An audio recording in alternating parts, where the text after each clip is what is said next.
당신의 위대한 스타트를 응원합니다. 정확하고 살아있는 법률, 세무, 특허 이야기가 있습니다.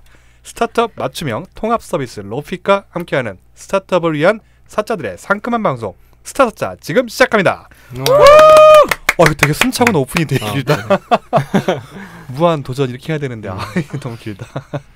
좀 줄여봐야겠다. 네, 자 다들 자기소개부터 하고 시작을 하겠습니다. 이번에는 우리 세무사님부터 돌아가면서 한번 시작해볼까요? 예, 세금을 싫어하는 딴지 세무사입니다. 반갑습니다.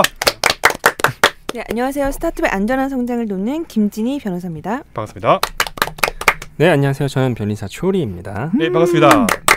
저는 스타스타 제작자 최반장입니다. 반갑습니다. 오늘 프로듀사라고 안 하시네요. 아, 프로듀사. 네. 한글사랑. 아, 예, 한문이구나. 네, 어떻게 다들 잘 지내셨는지 한번 저희가 간단한 근황 토크 이런 거 한번 해볼까요? 저희도 쇼프로처럼. 네. 초리님 뭐 근황 뭐 어떻게 재밌는 거 뭐 없으셨습니까? 네. 재밌는 거라기보다는 네. 오늘 좀 힘드네요. 제가 오늘 녹음 날. 네네네. 네.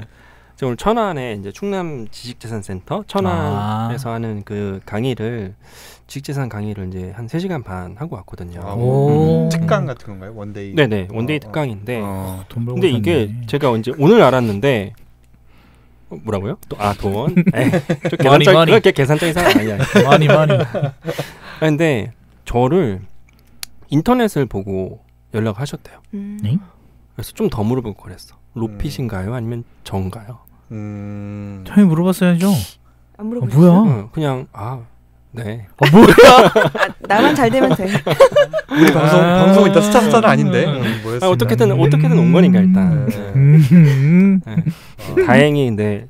담당자분들께서 강의 너무 좋았다고 다음에 또 불러주신다고 하셔서 또 왜 셀프 자랑을 하는 거야? 다른 분들도 언제든지 저 연락 주시면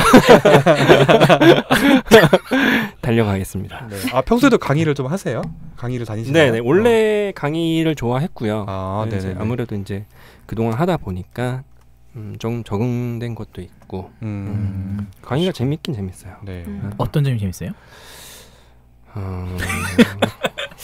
돈? 근데 이게 진짜 제가 이제 뭐 방송을 하는 사람들은 아니지만 행사나 방송을 하는 사람들이 그 강연 같은 거나 그런 걸 할 때 그 관객들 반응이 좋을 때 되게 보람 느낀다고 하잖아요. 근데 진짜 그래. 진짜로 막 반응 좋고 이러면 왠지 기분 뿌듯해요. 근데 지식재산권이면 진짜 그럴 거예요. 왜냐면 생소하니까 뭐 궁금한 것 궁금한 사람들 어차피 그 자리에 온 거잖아요. 근데 거기에서 막 누구한테 물어보기도 힘든데 그걸 막 말해줘. 너무 좋을 거예요. 상대적으로 그러니까 강의 끝나는 그러니까 그건 것 같아요. 내가 오늘 강의를 잘했냐 안 했냐를 이제 판단하려면 강의가 끝나가는 시간이 있잖아요. 오늘 1시까지였어. 근데 한 55분, 1시가 다 가까이 돼도 아무도 이렇게 뭔가 이렇게 준비를 하거나 나갈 준비를 하거나 서두르지 않고 계속 약간 똘망똘망한 눈으로 쳐다봐주고 계시면 오늘 좀 먹혔구나 라는 그 생각 들더라고요. 차편이 없어서 그랬던 거 아니에요? 바로 옆에 점심시간이라서 식당 가야 될 분위기였습니다. 아, 그러시고요. 또 다른 분들 혹시 뭐 근황 같은 거 한번 변호사님 어떠셨어요? 네. 저는 오늘 1인 여성 기업가 모임을 다녀왔고요. 원더우먼이라고. 아, 원더우먼. 네. 네네. 오늘이 20회째 모임이었어요. 저희가 만 2년 정도 됐는데 벌써 그렇게 됐더라고요. 그래서 처음에 여성 이제 1인 기업가분들하고 이제 뭔가 소통을 하고 그분들과 만나서 뭔가 같이 기획하고 뭔가 해보려고 하는 그런 취지에서 만들었었는데 과연 누가 올까라고 고민을 했었는데 굉장히 생각보다 많이 오셔가지고 지금까지 계속 이어오고 있고요. 그래서 혹시 이 방송을 들으시는 분들 중에 여성 1인 기업가분들 계시면 언제든지 페이스북으로 저희 홍보하고 있으니까요. 오늘 뭐게 다들 본인 광고를. 아니 근데 제가 내 자랑은 아니잖아요. 여기 강의 가봤거든요. 근데 진짜 분위기 좋아요. 네, 분위기 좋고 생각보다 되게 건전하고. 생각을 어떻게 했길래 무슨 생각을 하시고 도대체 아니 무슨 생각? 어떤 생각을 오신 건가요? 말 좀 잘못한 것 같아요. 아니 세무사님도 오셨었잖아요. 되게 저는 생각 그대로 건전한 모임이었어요. 까치네 세무사님. 아 근데 혹시 원더우먼은 뭐 멤버 뭐 회원제 이런 건가요? 아니면 그냥 뭐 누구나 뭐 가고 싶으면 참석할 수 있고 하는 건가요? 멤버제는 아니고요. 아직 그 저희가 이제 매월 신청을 받는데 그 신청서만 제출하시고 참석비만 입금을 하시면 누구든지 참여할 수 있습니다. 참석비는 얼마죠? 15,000원입니다. 그래요? 샌드위치도 드리고요. 저희가 1시간은 강연을 해요. 그래서 강연을 해서 이제 스타트업한테 필요한 일 기업가 분들에게 필요한 강의를 하고 있고 그다음에 네트워킹 하고 있는 그런 자리이기 때문에 또 저희도 운영비가 필요하니까 네, 그렇게 하고 있습니다. 여성 1인 기업가 모임 원더우먼. 네. 원더우먼. 관심이 있는 분들은 어떻게 거기 찾을 수 있을까요? 일단 저희 홈페이지가 아직 없어요. 네네네. 그럼 어디서 만날 수 있죠? 네, 기다려보세요. 그래서 저희가 페이스북 페이지가 있습니다. 페이스북 페이지. 네, 페이지에 들어가시면 저희가 매번 한 2주 전에 광고를 하고 있어요. 그래서 그거를 들어오시면 알림을 별도로 주면 좋을 텐데 아직 그렇게 하지는 못하고 있고요. 네네. 그래서 들어오셔서 자발적으로 신청해 주시면 감사하겠습니다. 네, 관심 있는 여성 1인 기업가분들 많은 신청 부탁드리고요. 네, 저 우리 세금을 실하시는 딴지 세무사님은 어떻게 보내셨습니까?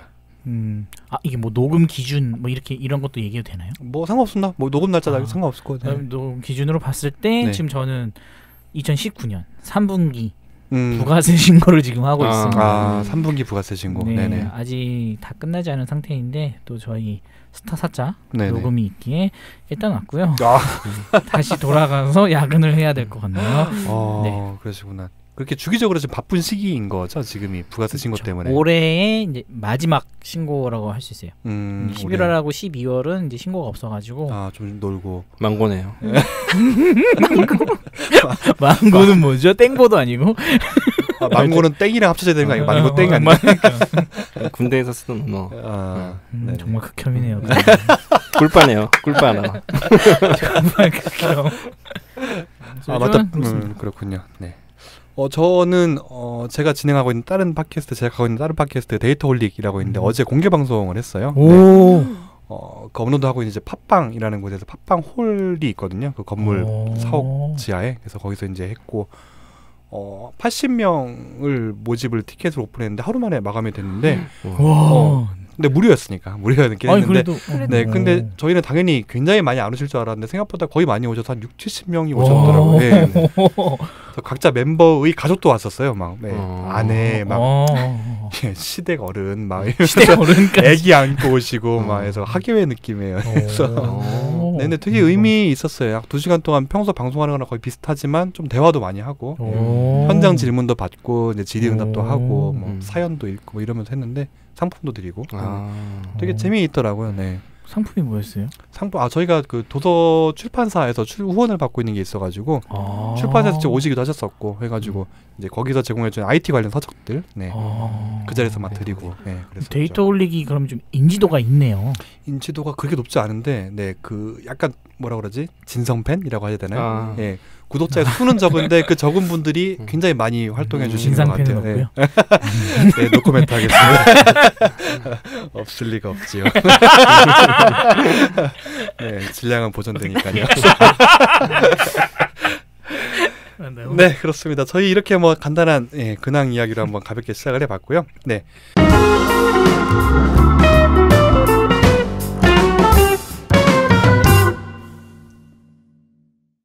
저희가 지난 3회 방송부터 해서 지금 스타트업의 시작, 법인 사업자를 하는 것이 과연 무조건 유리할까라는 주제로 지금 대화를 나누고 있습니다.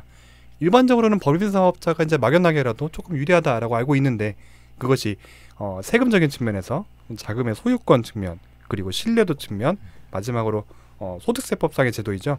성실신고 확인 대상자 측면에서 살펴보았고요. 네, 이번 4회에서는 그렇다면은 그래 유리한 부분도 있고 아닌 부분도 있겠지만 유리한 부분이 있어서 내가 법인을 하고 싶다. 현재 개인 사업자인데 법인으로 전환하고 싶다라고 할 때 이것이 세무, 법률, 특허 부분에서 어떤 이슈가 있을지 한번 이야기를 나눠보겠습니다. 아니 이 매끄러운 진행 놀랍다. 아니 근데 제가 코뼈가 휘어 있어가지고 한쪽 코로 숨을 쉬어가지고 이게 숨을 참고 얘기하는 거거든요. 그래서 지금 되게 힘드네요, 되게. 근데 갑자기 TMI가. 아니 매끄러운 진행이 너무 놀랍다. 네, 생각보다 오히려 잘하는 것 같아요. 네. 자, 그럼 어떻게 세무사님부터 한번 조금 법인 전환의 절차, 뭐 어떤 내용에 대해서 한번 좀 얘기를 시작해 보실 수 있을까요? 세무적으로 본다면 이제 법인 전환은 이제 현물 출자 방식과 이제 포괄 양수도 방식 이제 두 가지가 이제 가장 많이 있는데 지금 쉽게 말씀을 드리면 현물 출자는 기존의 개인 사업자가 하던 그 사업용 자산을 법인의 자본금으로 출자를 하면서 새로운 법인을 설립하는 거고요. 기존의 자산을 그러니까 사업용 고정자산이라고 볼 수 있겠죠. 뭐 건물이라든가 아니면 뭐 기계장치, 뭐 자동차 이런 것들. 그래서 이제 사업용 고정자산이라고 이제 칭할 수 있는 자산들을 실제 돈이 아닌 자금이 아닌 그 자산들을 출자함으로써 법인을 설립하는 방식이 현물출자이고, 포괄 양수도라고 하는 것은 기존 개인 사업자를 정리한 순자산가액이 있을 거예요. 네. 순자산가액을 신설 법인이 인수하는 방식이라서 조금 다른 개념입니다. 근데 지금 현재 저희가 많이 진행하고 있고 좀 손쉽게 다가갈 수 있는 게 포괄 양수도 방식으로 많이 진행이 지금 되고 있습니다. 그럼 기존 개인 사업자를 정리라고 표현하셨는데 정리라는 게 어떤 걸까요? 이제 포괄 양수도를 하시려면 법인 전환을 하시려면 이제 일정 시점을 정해놓고 기존의 개인 사업자를 정리라고 한다면 결산이라고 하는 이제 네. 매출도 확정이 되고 거기에 따른 뭐 비용 이런 것도 확정이 되고 나머지 재무제표상에 나올 수 있는 뭐 외상매출금이라든가 아니면은 뭐 보통예금 등 이런 것들이 다 잔액까지 다 맞춰진 하나의 결산재무제표라고 이제 표현을 하게 되는데요. 이 결산재무제표가 만들어진 상태를 좀 정리가 됐다고 말할 수 있습니다. 그럼 그 시점에 그 재무제표에 의해서 이제 양수도가 이루어지게 되는 거군요, 법인으로. 네, 그렇죠. 그러면은 이제 순자산가액으로 이 개인 사업자가 얼마의 가치가 있는지 금액이 나오니까 거기에서 이제 영업권까지 계상을 해서 최종 가치가 선정이 되면 그 금액을 개인 대표자에게 지불을 하고 그 사업체를 통째로 인수하는 방식이 이제 포괄 양수도인 거죠. 근데 어떻게 보면 그 인수하는 그거를 인수하는 법인도 역시 나일 수 있는 거잖아요. 가능하죠. 네, 그거는 뭐 다른 법인일 수도 있지만 뭐 대부분이 그렇죠. 법인 전환이라고 하면 내가 하던 개인 사업자를 법인 사업자로 바꾸는 거기 때문에 거의 본인 1인 주주로 1인 대표이사까지 다 하는 신설법인을 먼저 설립을 하고 그 다음에 개인 사업자 정리한 그 개인 사업자를 인수하는 게 이제 포괄양수. 그게 일반적인 케이스일 것 같네요. 법인을 먼저 설립하고. 또 가장 손쉽기도 하고요. 현물 출자에 비해서는. 그러면은 그 포괄양수도 하면서 받는 대가는 주식인가요? 보통? 그러니까 내 개인 사업자를 법인으로 이제 정리하고 법인으로 갈 때 제가 가진 거를 주는 거잖아요. 네. 그럼 저는 법인한테서 받는 게 그 대금 자체는 원래는 뭐 현금이 돼야 되는 건데 만약 그게 안 된다고 하면 뭐 주식으로도 줄 수 있고 그건 대가는 정하기 나름이니까. 근데 대개는 주식까지는 안 하고 왜냐면 이미 나는 개인 대표는 이미 이 법인의 주주로 이미 있고 거의 100%를 많이 가지고 계세요. 그래서 굳이 뭐 주식을부터 다 받을 필요까지는 없고 현금으로 이제 받게 되죠. 그렇게 해서 법인 전환이 되는 거군요.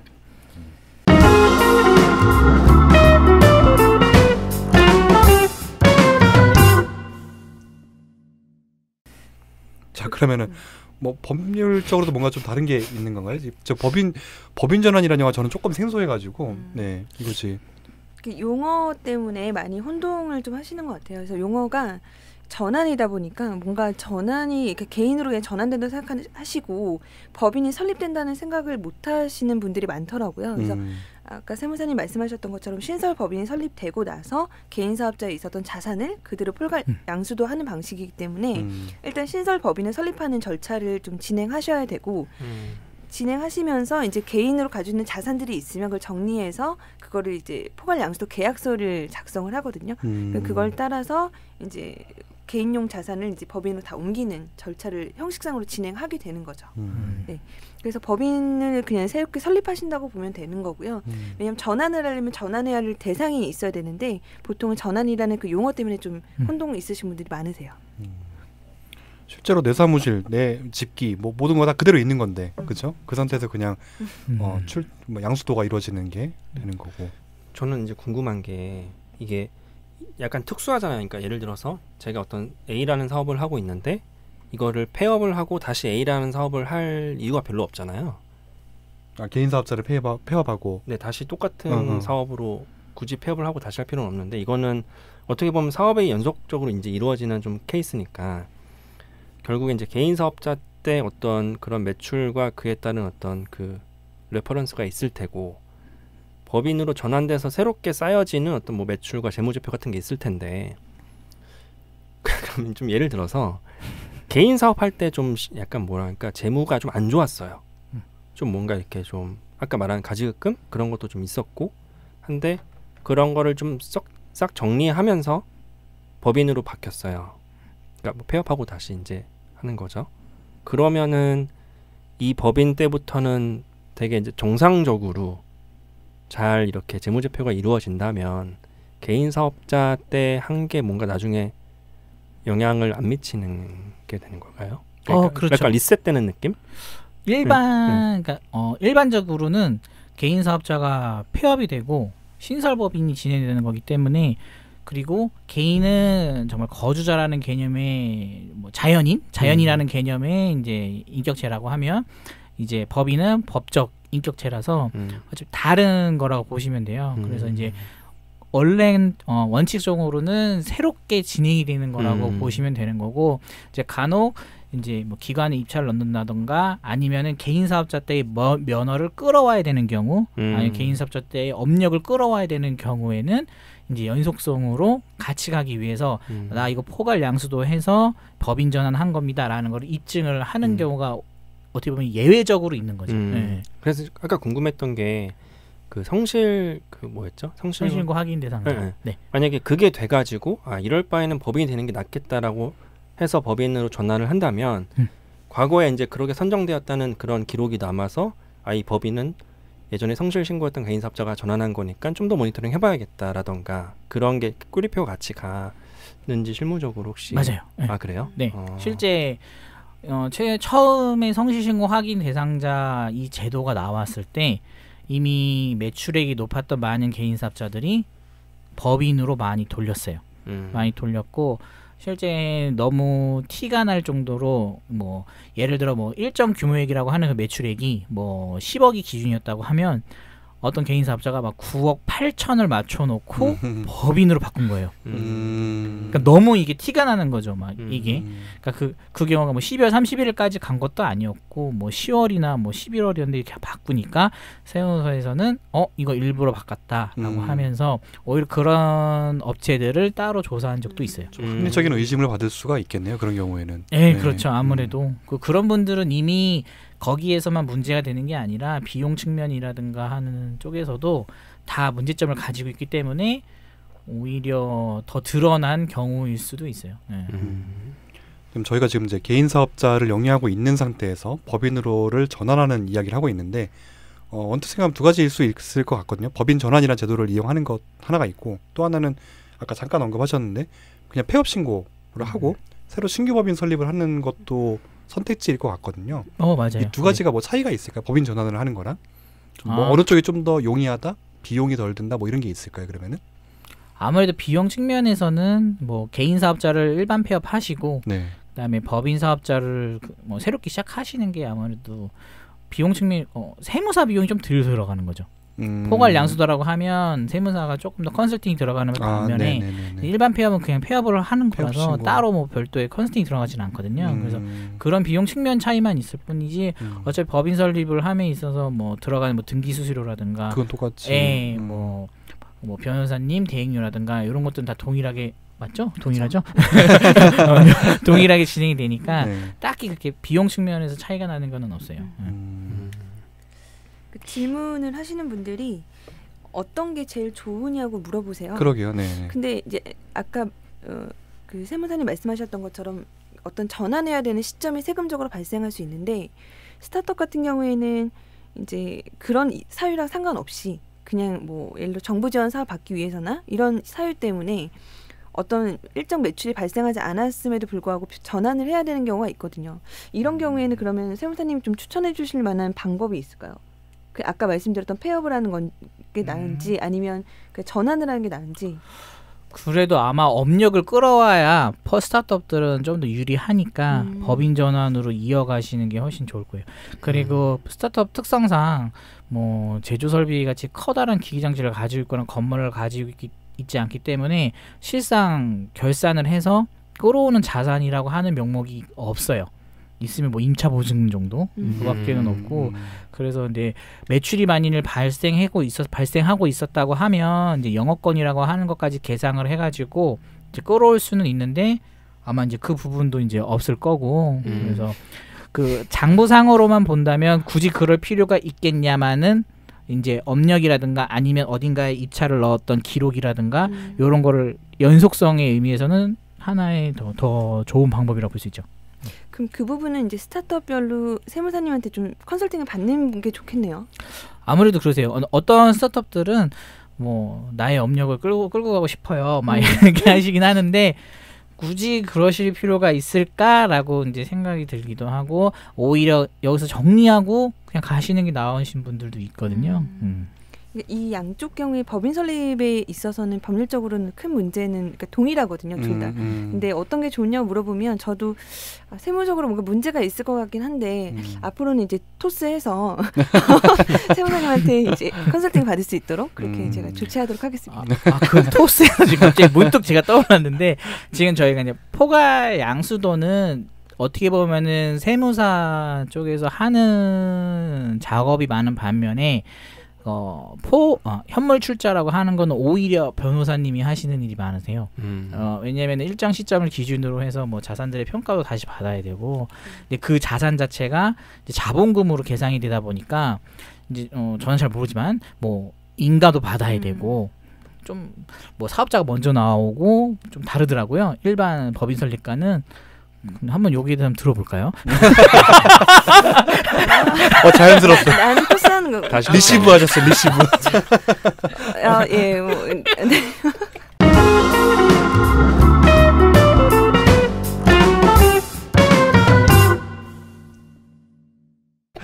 이 현물 출자는 약간 손이 많이 가더라고요. 그러니까 왜냐면은 사실 이제 스타트업 경우에서 많이 나오진 않는 것 같아요. 근데 일반적으로 진행했을 때 현물 출자 자체 이제 그 개인이 가지고 있는 자산을 평가를 받아야 되는데 현물 출자를 하는 경우에 그 개인 기업은 자산이 많은 경우에 이런 제도를 활용하고 있거든요. 그러겠죠, 아무래도. 부동산도 많고 이런 상태에서 이제 회계법인과 세무법인을 통해서 이제 자산 평가를 받아요. 그 감정평가법인. 그래서 평가를 받아야 되는데 그 평가를 받는 비용도 사실은 수백만 원이 들고요. 맞아. 그러니까 변호사 비용, 근데 나중에 이제 그걸 통해서 어느 정도 자산이 나오면 그 자산 이상으로 자본금을 잡게 되고 그 자본금을 잡은 다음에 거기에 따른 등록세, 수수료 이런 것들을 다 내면서 이제 변호사 이제 등기 수수료 대행료를 내게 되거든요. 그러고 나서 끝나면 법인 설립 등기가 끝나면 이제 그 부동산을 그 이전 등기를 통해서 가져오는 등기까지 이루어지기 때문에 등기가 또 있네. 여러 전문가들이 다 붙어 있어야 되는 작업이에요. 그래서 이 작업은 실제 한 달 이상 걸리는 것 같아요. 한 달 이상 걸리고 법원에 인가 신청을 냈어도 법원에서도 한 달 이상 걸리기 때문에 적어도 한 3개월 정도는 여유를 두시고 만약 현물투자 진행하신다면 그리고 이제 하시기 전에 각 전문가분들을 이제 다 만나 보셔서 어떤 나 이런 절차를 진행해 주시는 분을 찾는 것도 좋지만 대부분은 이제 예를 들어 세무사님 아니면 변호사님 이렇게 찾아가면 그분들이 이렇게 같이 일하는 팀이 있어요. 그래서 그분들한테 맡기시는 게 좋지. 만약에 개별적으로 찾으시다 보면은 아마 굉장히 어려우실 거예요. 네, 비용도 천차만별이고. 맞지. 어지간히 규모가 있지 않는 이상은 잘 선택하지 않을 것 그렇죠. 같은데 현물출자라는 네, 제도는. 네. 뭐 하여튼 설명을 요청해서 했습니다. 스파이크를. 문득 궁금해졌는데 네. 특허권으로도 현물 출자의 개념을 적용할 수 있을까요? 그럼요. 그래요? 한번 들어볼까요? 아, 우리 무슨 EBS 같은데. 우리 초리에게 물어볼까요? 이거는 당연히 그 지식재산권도 재산권이잖아요. 무형의 재산권이니까 가치 평가를 해서 이제 뭐 대표 같은 개인이 그 법인에게 현물 출자를 할 수도 있고요. 그리고 양수도 계약을 해서 어떤 비용이나 그에 상응한 어떤 주식 같은 거를 받을 수도 있어요. 근데 이제 조금은 좀 유의해야 하는 거는 무형 재산권이니까 평가 금액이 조금 주관적일 수도 있어요. 네. 그래서 평가 기관은 여러 군데가 있지만 아까 변호사님이 말씀하신 감정평가 법인도 포함이 되고 저 같은 변리사도 포함이 되고 네. 그리고 가장 공신력이 있는 거는 이제 발명진흥회라는 데에서 발명진흥회요? 네, 발명진흥회라는 데에서 이제 그 평가를 해주고 있어요. 그래서 제가 이게 100% 확실한 건 아니지만 발명진흥회 같은 좀 큰 데에서 그 특허의 가치 평가를 받으면 뭐 그것만으로도 거의 인정을 해주는 것 같아요. 네. 대신에 발명진흥회 같은 데에서 특허의 가치를 평가를 받으려면 1,000만 원 이상의 비용이 네. 그러니까 수십억 원의 이제 특허가 있다면 물론 상대적으로 적을 수는 있지만 좀 비용이 들죠. 다만 또 발명진흥회 같은 데에서도 이렇게 특허를 여러 용도를 위해서 평가하는데 그 비용의 대부분 한 70% 정도를 지원을 해주고 있어요. 많이 지원해주네요. 네네, 많이 지원을 해주고 있기 때문에 그 지원하는 공고기관이 있어요.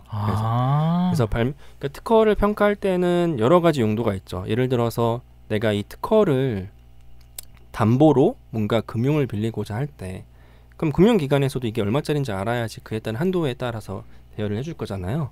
그러니까 그런 거를 위한 금융을 위한 가치평가도 진행할 수 있고 그러니까 그런 현물 출자 같은 걸 위한 가치평가도 할 수 있고 또 경우에 따라서는 어떤 침해가 됐을 때 이 특허의 가치에 따라 그렇죠. 이제 손해배상액을 이제 산정하기 위한 이제 그런 특허도 있을 수 있고 그래서 가치평가는 여러 가지인데 주의해야 한다고 말씀을 드렸던 거는 이제 상대적으로 이제 감정평가법인이나 이제 저 같은 변리사들이 이제 할 수 있는 영역은 약간은 이제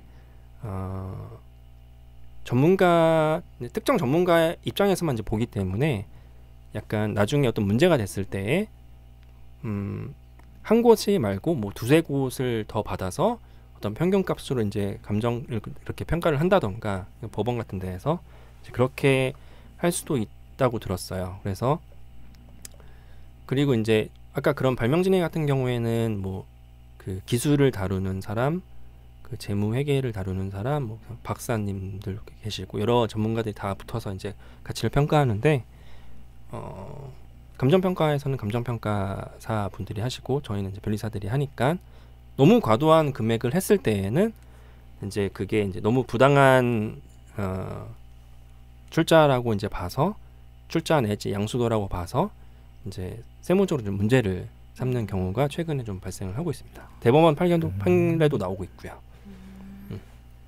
인정되지 않는다는. 그렇죠. 그러니까 예를 들어서 어떤 대기업에서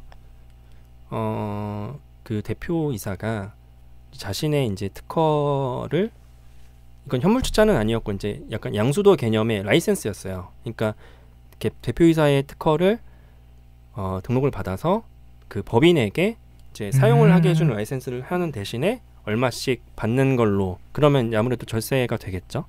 근데 그 선이 너무 과도하다고 했어요. 그 가치평가가. 그래서 절반만 인정을 해주고 절반은 다시 이렇게 뭐 조정을 하는 그런 이제 판례가 있었거든요. 그런 것들 있죠.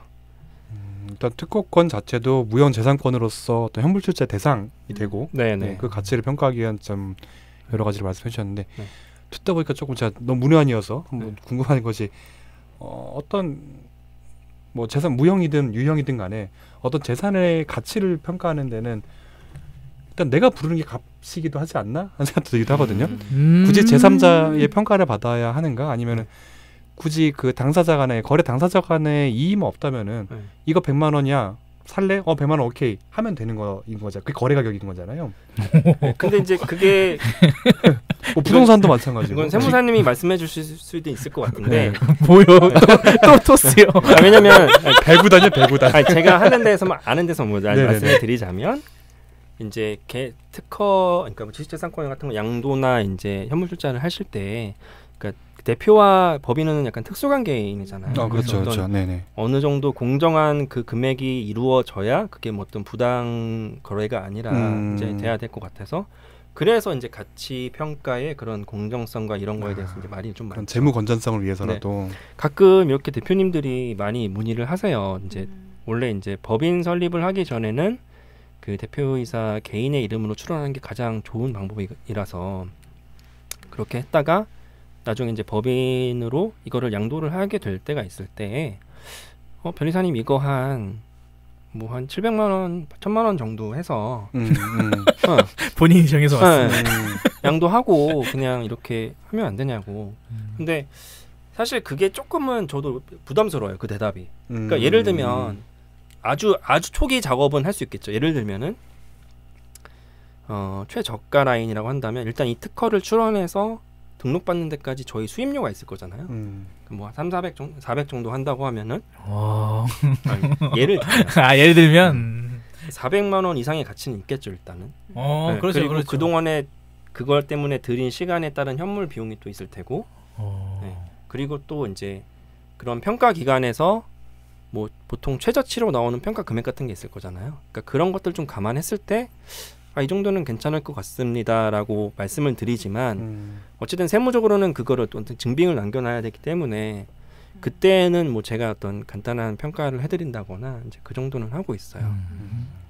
일종의 실비로 역산을 하는 셈이다. 그러니까 이게 가치평가가 진짜 주관적인 게 그때 어떤 다르신 그 가치평가랑 관련돼서 그 실무를 하시는 분이 예를 든 건데 이 특허가 얼마짜리인지를 평가한다는 건 초등학교 1학년생이 공부하는 걸 보고 얘가 서울대 갈 수 있냐 없느냐를 판단하는 것 같다. 약간 이런 예시를 들었어요. 그러니까 사실은 그런 정확한 건 있을 수가 없으니까 이제 다만 어떤 그런 입증을 남겨놓으려고는 하는 거죠. 그거를 이제 저희 같은 사람이나 평가하는 데서 하는 거고.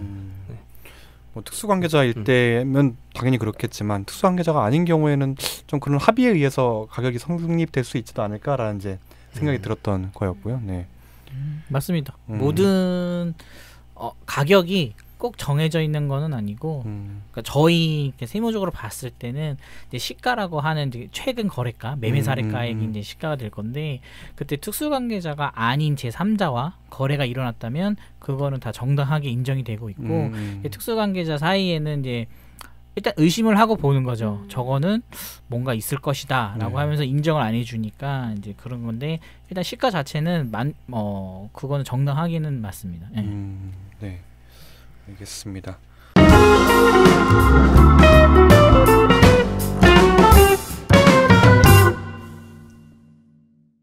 어쨌든 법인 사업자와 개인 사업자를 비교를 했을 때 개인 사업자를 영위하는 과정에서 법인 사업자로 전환을 하는 거에 대해서 저희가 한번 알아봤고요. 이것은 분명 어떤 혜택이 그러니까 유리한 유불리가 있기 때문에 판단해서 이제 이루어지는 것일 거라고 생각이 되는데 반대의 경우는 있을 수가 있을까요? 법인 사업자에서 개인 사업자로? 뭐 법인은 청산이라고 표현하나요? 법인이 끝나는 예, 맞죠. 청산이라고 하죠. 뭐 이런 얘기 하는데 전환이라는 표현은 없죠. 개인 사업자로의 전환?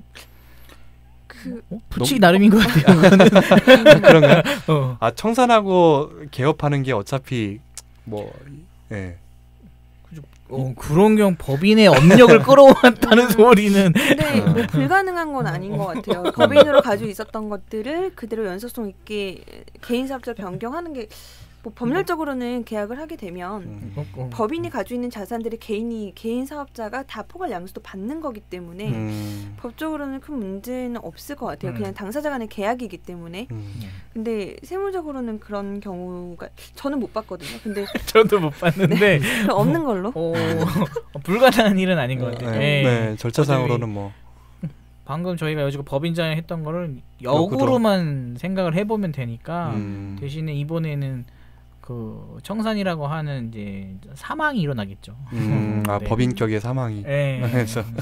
그리고 좀 더 비용이 많이 든다는 거. 왜냐하면 해산 등기도 해야 되고, 그리고 청산 등기도 해야 되고, 또 그러면서 뭐 변호사님께서도 일을 2번, 3번 하시는 거고 그 사이마다 또 법인세 신고도 2번, 3번 더 해줘야 돼요. 그러면서 이제 뭐 세무사 수수료도 또 나올 거고 변호사 수수료도 나오고 하니까 일반 청산까지 하시는 경우에는 비용이 많이 드니까 좀 안 하시는 경우가 많아요. 굳이 뭐 그래서 꼭 필요하신 분들만 청산까지 진행을 하시고 그냥 냅둘 경우에는 최종 등기로부터 5년이 지나면 법원에서 연락이 와요.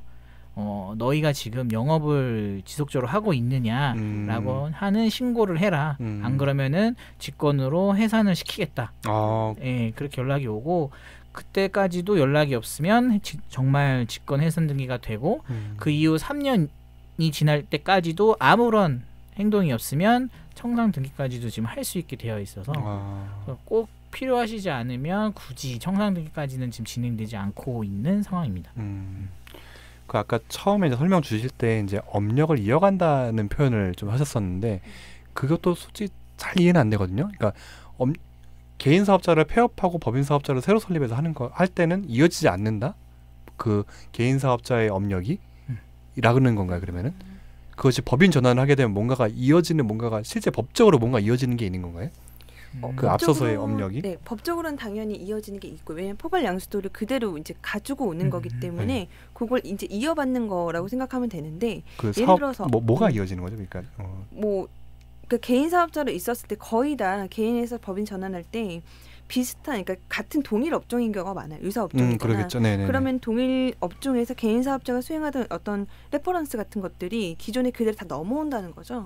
예, 그래서 근데 실제적으로 이제 업력이 이어진다는 거는 그러니까 법률적으로도 이제 뭐 가능한 거지만 볼 때 이런 것 같아요. 이제 개인으로 있다가 법인을 전환할 때 대부분 개인 사업자의 대표가 법인의 대표가 되고 주주가 되고 임원이 될 거거든요. 네. 그러면은 그런 차원에서 그러니까 이 개인이 있었던 걸 그냥 법인으로 바꿔 타는 그런 거라고 이제 모습이라 생각하시면 될 것 같아요. 그래서 뭐 업력이 이어진다는 거는 기존에 가지고 있었던 게 이어지는데 사실 저도 그 생각을 했었거든요. 네네. 어떤 분이 오셔가지고 기존에 자기가 개인으로 활동을 하는데 이 기업이 아니기 때문에 입찰해서 자꾸 이제 미끄러진다는 거예요. 개인이니까. 네. 근데 본인 자체는 굉장히 잘 나가는 강사인데 그래서 어떤 업체를 이제 업체 대표님을 얘기해서 거기에 이제 같이 거기를 인수할까 뭐 이렇게까지 얘기하셨었는데 기존에 가지고 있었던 그 업력을 사용하고 싶은 거죠. 네, 그리고 그 법인도 이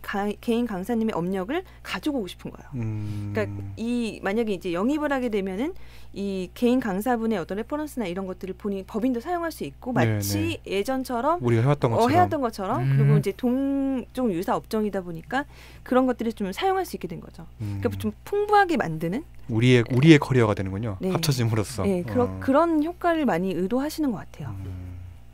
근데 그게 폐업을 하고 새로 설립을 했을 때는 그게 쉽지 않다? 그게 솔직히 폐업을 하고 없어져도 기존에 그 A라는 사람 A라는 대표가 했던 레퍼런스는 그대로 쓸 수 있을 텐데 네네네. 법률적으로 봤을 때는 폐업을 하고 개인 법인 설립을 하게 되면 그거를 그냥 신설법인이라고 보지 구법인이라고 하듯이 뭐 예전에 개인 사업자 있었으니까 이건 구법인이야 이렇게 보진 않거든요. 그러니까 법률상으로 봤을 때는 개인 폐업하고 신설법인 설립했을 때 그냥 새로운 법익경으로 보는 거죠. 네네. 이어진 것이 아니라. 네네. 제가 그 폐업 얘기가 자꾸 나와가지고. 폐업하시려고요? 아니요. 무슨 소리야, 사람. 얼마큼 벌었다. 그 지식재산권과 관련해서 그 개인 사업자가 폐업했을 때랑 법인이 폐업했을 때랑 그 지식재산권이 어떻게 되는지 혹시 아세요?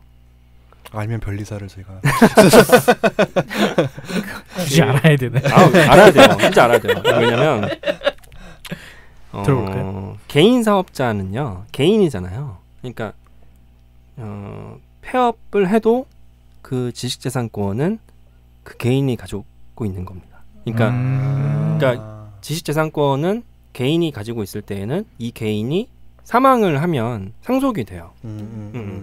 그래서 이제 그 상속자에게 사망이 되는데 그 폐업을 한다는 것 자체만으로는 그게 뭐 이제 효과가 완전 없어지지는 않는데 법인 사업자일 경우에는 이 특허나 상표 디자인이 그 법인의 소유물이 이제 되었을 때에는 법인이 이렇게 청산해서 이제 없어지면은 이 지식재산권도 같이 없어집니다. 그래요? 네. 그럼 빨리 양도를 하고 그렇죠. 그러면? 네네. 그래서 이렇게 없어지는 지식재산권이 굉장히 많을 거예요. 왜냐면은 제가 그때 한참 이런 유휴자원의 지식재산권들을 좀 활용을 하고 싶어가지고 저한테 전화 계속 하셨을 때. 그래서 이제 이걸 가지고 이제 파산관제인이랑도 좀 만나를 봤어요. 그 변호사님 중에서. 근데 이제 파산관제인이 이제 재산을 이제 정리하면서 이거를 이제 뭐 이렇게 내놓는다고 해야 될까요? 이제 그런데 이제 거기에 지식재산권도 내놓긴 하는데 잘 안 사간대요. 잘 모르니까 이 가치도 잘 모르고. 네. 그렇지. 그러면 그냥 그게 이제 청산 이렇게 완전 종료가 되면은 이거는 그냥 이렇게 법적으로 말소되었다고 특허청에서 직권으로 이렇게 딱 말소 표시가 나오거든요. 이거는 아까 세무사님이 그 자동으로 청산 변호사님 말씀하셨나요? 자동으로 청산되는 그 법인. 네. 세무사님이. 네.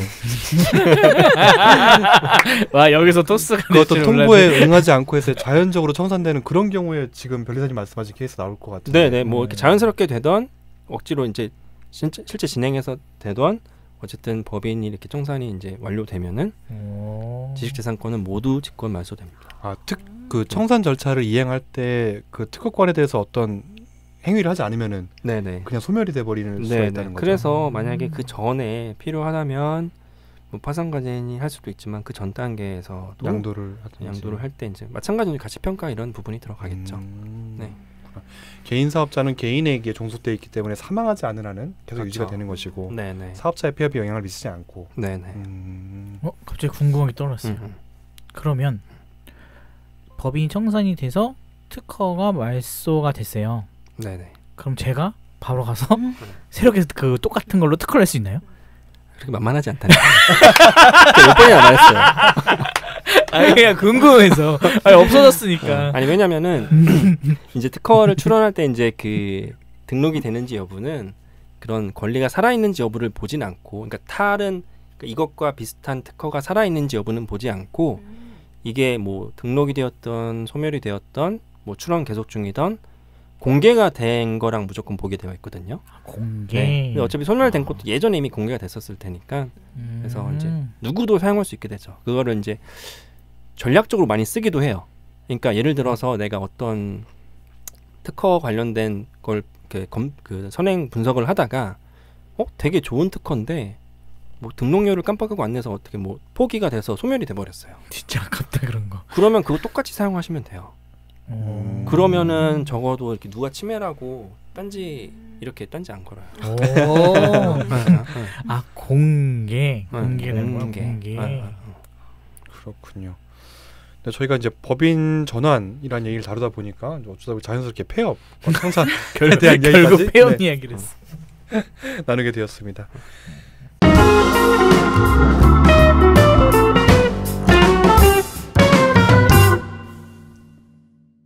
네, 그럼 저희가 이제 스타트업에 시작할 때 이제 개인 사업자, 법인 사업자 뭐 어떤 것이 유리할까 뭐 얘기를 나눠봤는데 세무사님 뭐 총 정리하는 식의 뭔가 멘트를 한번 주실 수 있을까요? 자, 어떤 게 유리합니다? 갑자기 어려운데요. 네. 총평이라고 보면 딱 너무 복잡하게 생각하지 마시고 본인이 운영하심에 있어서 그러니까 전 3회차 그리고 이번 4회차에서 들으셨던 것처럼 개인 사업자가 분명히 유리한 부분이 있고 법인 사업자가 분명히 유리한 부분이 있어요. 그러면 단점을 찾기보다는 장점과 본인이 하고자 하는 목적에 맞는 유형의 사업자를 선택하시는 걸 추천드립니다. 그렇군요. 한 가지 좀 더 덧붙이자면 네. 법인으로 전환하신 이유, 그러니까 법인을 설립해서 법인으로 또 운영하시는 경우에 법인 같은 개인은 사실 관리할 게 별로 법률적으로 없다고 생각이 들거든요. 그러니까 뭐 근데 법인으로 이제 설립을 하시게 되면 등기부 등본이라는 게 나오게 돼요. 그러면 그건 대법원 인터넷 등기소에 가면 누구나 열람을 할 수가 있거든요. 근데 그렇기 때문에 이 공신력이 이제 누구나 볼 수 있으니까 그 회사의 정보를 알 수 있잖아요. 그 신뢰성이 생기는 이유 중에 하나겠죠. 네. 그래서 거기 자본금이나 이런 여러 가지 내역들이 나오는데 이 중에 하나라도 변경이 될 때는 그러니까 변경 등기라는 걸 통해서 등기를 관리를 좀 해주셔야 돼요. 어떤 게 변경될 때? 대표적으로 잘 안 하시는 게 대표자분이 이사 갔을 때 맞아. 이사 갔을 때도 대표자 주소가 기재가 되기 때문에 이사를 가면 변경 등기를 해줘야 되거든요. 근데 내가 이사 간 거랑 무슨 상관이야 이렇게 생각을 생각하시고 안 하세요. 나중에 한참 지나서 오시면 등기를 이제 관리 안 하시면 과태료라는 게 부과가 돼요. 맞아. 예, 그래서 그게 막 크진 않지만 그래도 초리님 맞아보신 것 같은데. 아니 그게 아니라 저는 그거를 우연히 그러니까 저는 법인도 주소를 옮겼고 저도 사는 곳 주소를 옮겼었어요. 법인 설립 이후에. 그래서 그거를 안 하면 과태료가 된다는 걸 나중에 이제 네이버 검색하다가 알아서 약간 되게 두려운 거예요. 뭐가 두려워? 얼마나 나올지 모르고. 약간 그래서 그때부터 약간 법인에 대한 두려움이 생겼어요. 내가 뭐 하기만 해도 얘네는 뭐 신고를 해야 되게끔 했구나. 그래서 제가 막 전화해서 물어봤잖아요, 그때 변호사님한테. 이게 법인의 제일 단점 중에 하나. 약간 되게 까탈스러워. 관리비가 드는 거죠. 관리비. 유지 관리가 필요하다. 예를 들어서 목적 사업 하나 더 추가하고 싶으면 목적 사업 하나 추가하는데도 등록세, 교육세를 내고 등기 신청 수수료를 내고 그거를 이제 법무사나 변호사한테 맡겼을 때는 대행 수수료까지 드는 목적 거예요. 사업이요? 네. 이건 업종이 업태랑 다른 건가요? 맞아요. 그게 이제 세무적으로는 업종 업태가 되는 거예요. 등기부에 나와 있는 내용들 중에 예를 들어서 뭐 한주 금액을 변경한다든지 뭐 회사가 이사를 간다든지 아니면 대표이사 변경된다든지 이런 사항들에 변경 등기를 해주셔야 되는데 이렇게 이사들 이렇게 같이 임원들이 있는데 본인들끼리 이제 너 나가 뭐 이렇게 사임을 하고 등기부에 여전히 남아 있는데 아무것도 손은 안 댄 상태에서 몇 년이 그러니까 1년 반 정도 지난 다음에 오신 분이 계세요. 이걸 왜 해야 되는지 모르고 그리고 이제 이미 나간 분은 사이가 안 좋아서 나갔는데 그분 다시 찾을 수가 없어서 해임시키는 방향으로 가서 저희가 진행한 적이 있는데 그러니까 관리의 어떤 중요성이라든지 이런 걸 잘 모르세요. 그러니까 잘 모르시기 때문에 관리를 안 하시는 건데 꼭 이 부분은 좀 법인으로 설립하실 때는 관리를 내가 해야 된다는 거는 좀 명심을 하시면 좋을 것 같아요. 네. 변호사님이 그래도 다 이렇게 변호사님 통해서 법인 설립하면 다 챙겨 주시는 거죠? 때때마다? 알림 통지를 하죠. 그래서 저희도 수수료 받잖아요. 네, 그래서 그때마다 이제 정관이 내가 보면은 이제 이사도 임기가 3년이고 이게 제일 관가하시는 분 이거예요. 대표이사가 이제 이사의 임기가 3년이기 때문에 3년마다 중임 등기라는 걸 해줘요. 근데 김진희가 대표이사인데 계속 대표이사거든요. 3년 이상이 되더라도 그러면 할 필요가 없다고 생각하시는데 중임 등기를 하셔야 돼요. 진짜요? 네, 중임 등기를 하고 뭐야? 별리사님. 저 아직 대표된 지가 2년밖에 안 돼가지고. 2년밖에. 얼마 안 남으셨네. 2년. 예, 조금 이따가 다시 개별적으로. 예, 그래서 꼭 하셔야 된다는 거 명심하시면 좋겠습니다. 법인이 설립하게 되면 나오게 된 등기부 등본의 모든 내용은 변경 시에 반드시 신고를 해야 되고 변경 신고 같은 것을 해야 된다. 유지 관리를 중요성을 설립만큼이나 중요성을 놓치지 마시라. 이런 말씀이었습니다. 우리 초리님 또 혹시 뭐 보태실 말씀 마무리하려고 이제. 힘드니까. 많이 말하지 말라는 걸로. 그러니까 아까 말씀해주신 그 성실 왜 이렇게 입에 안 붙지? 성실 신고 확인 대상자. 그것도 그렇고 이제 그 법인의 어떤 관리의 그런 것도 그렇고 결국 다 시간인데 스타트업의 대표들은 결국 시간이 돈이잖아요.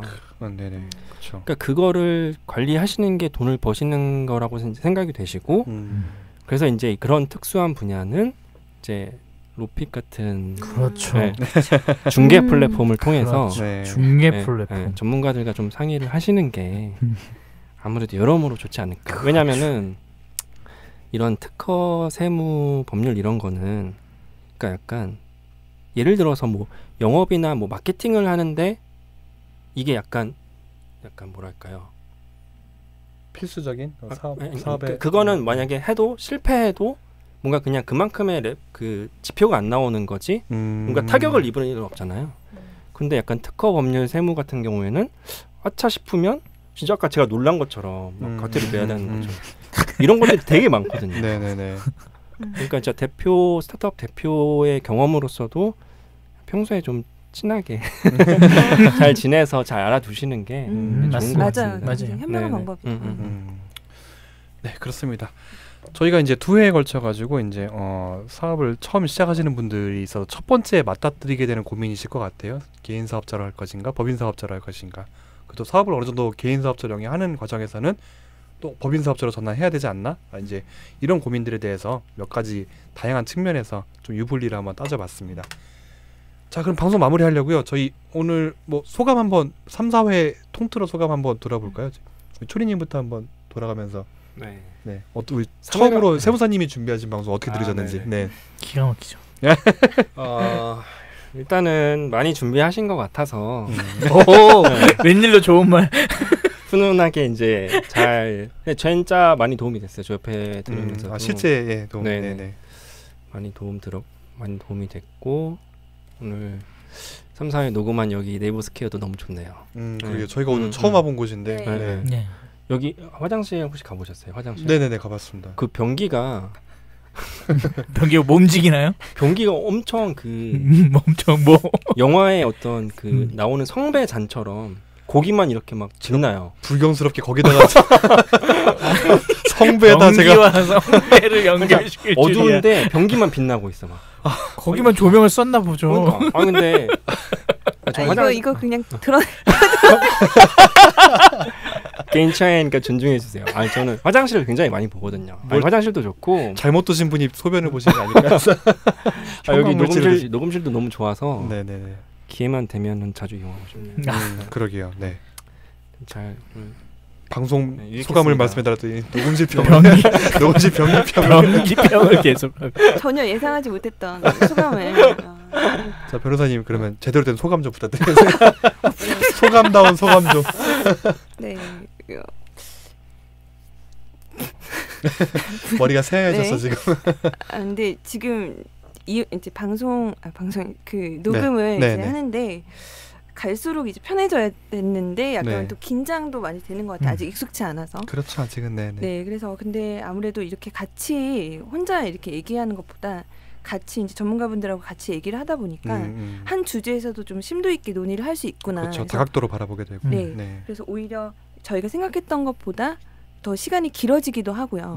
그래서 이런 걸 통해서 저희도 많이 배우는 시간인 것 같아서 너무 좋았고요. 특히 반장님이 이렇게 진행하시는 거 보고 진짜 많이 배워요. 저렇게 해야 되는구나. 저렇게 해야지. 놀라울 정도. 맞아. 이게 옆에서 그냥 듣는 거랑 실제 그 입장에서 듣는 거랑 많이 다를 것 같아요. 그러니까 반장님의 적재적소에 그 어떤 뭐 이렇게 추임새라고 할까요? 그런 것들이 질문이나 이런 게 들어가서 저희의 그걸 이렇게 좋게 이렇게 만들어주는 듣기 좋게 만들어주는 것 같아서 너무 감사하고요. 감사합니다. 앞으로도 계속 해달라는 그런 감사의 표현이라고 생각해 주시면 감사하겠습니다. 네. 감사한지 모르겠습니다. 어쨌든 감사합니다. 네, 자 세무사님. 예, 제가 이번에 준비를 한다고 했는데. 일단 막상 해보니까 이제 저는 이미 정리된 상태에서 이제 한 거라 이제 별 크게 말할 게 없고 빨리 끝날 줄 알았는데 또 다른 분들의 시각에서는 또 제가 생각지 못했던 이야기들이 나와서 그리고 또 다른 전문 영역으로 이게 연결이 돼서 이야기가 되니까 물론 이제 다른 분들도 이제 다음 차례 그 회차에서는 또 그 이야기를 다시 다룰 수는 있겠지만 그쵸. 이게 한 번씩 다 연결되면서 하는 걸 보니까 확실히 스타트업 분들은 로핏에서 원스톱 시스템을 받으셔야 되겠다라는 생각을 아니죠. 저희는 중계를 할 뿐이니까 중계 플랫폼을 사용하셔서 좀 다각도로 본인 사업을 안전하게 이끌어가셨으면 좋겠습니다. 네, 감사합니다. 저희가 계속 중계하니까 이제 궁금하신 분이 있을 텐데 아마 그렇죠. 다음 주제에서 저희가 비즈니스 모델의 적법성에 관련된 예고가 나왔죠. PR 홍보. 제 PR입니다. 다음 회차 광고를 조용히 하세요. 그래서 그 진행을 하니까 그때 이제 여러 지금 말씀드렸던 것들을 이제 언급을 드릴 수 있을 것 같아요. 많이 기대해 주세요. 네, 다음 녹음을 한다면요. 자, 세 반장님도 한번. 네. 제가 어제 뭐 공개 방송도 한번 언급을 했었던 멘트를 또 한번 반복을 하면은 제가 그게 영어 문법에 맞는 표현인지 모르겠는데 teaching is learning이라는 표현이 있어요. 가르치는 것이 곧 배우는 것이다. 뭐 이런 식의 문법서 맞는지 모르겠는데, 근데 저는 이제 회사를 지금 현재는 회사 상태인데 이제 느꼈던 것이 teaching이 아니라 지금 세대에서는 이제 뭐 make 컨텐츠 또는 뭐 creation is learning이라고 생각하거든요. 지금 뭐 세무사님 첫 번째 하셨지만 이렇게 하나의 자기 컨텐츠를 만듦으로써 내가 배우는 게 되게 많다고 생각이 되고요. 그리고 또 하나의 주제로 다른 분야의 분들이 모여서 얘기하니까 또 다른 시각의 얘기가 나오는 것 같아서 의미 있지 않았나 하고 앞으로도 이런 식으로 하게 될 것 같고요. 그리고 이제 청취자 여러분들 이제 중요한 것은 이제 리액션인 것 같습니다. 많이 소통하면서 좀 잘못된 건 잘못되었다라고 말씀 주시고요. 네. 무섭다. 그리고 이제 뭐 더 궁금한 거는 또 궁금하다. 또 이런 케이스는 어떻게 해야 되는 이런 것들 많이 질문 주시면 좋을 것 같습니다. 물론 로피데이란 좋은 행사에서 저희가 하고도 있기도 하지만 어쨌든 그런 커뮤니케이션이 있는 방송 만들어 보려고 앞으로 노력하겠습니다. 네. 자, 그럼 맞춰볼까요? 그러면은 네, 오늘 너무 수고 많으셨고요. 자, 스타사자 4회는 여기까지입니다. 새로운 스타트 하시는 모든 분들을 위해서 더욱더 알찬 정보 준비해서 찾아뵙겠습니다. 감사합니다. 감사합니다. 감사합니다.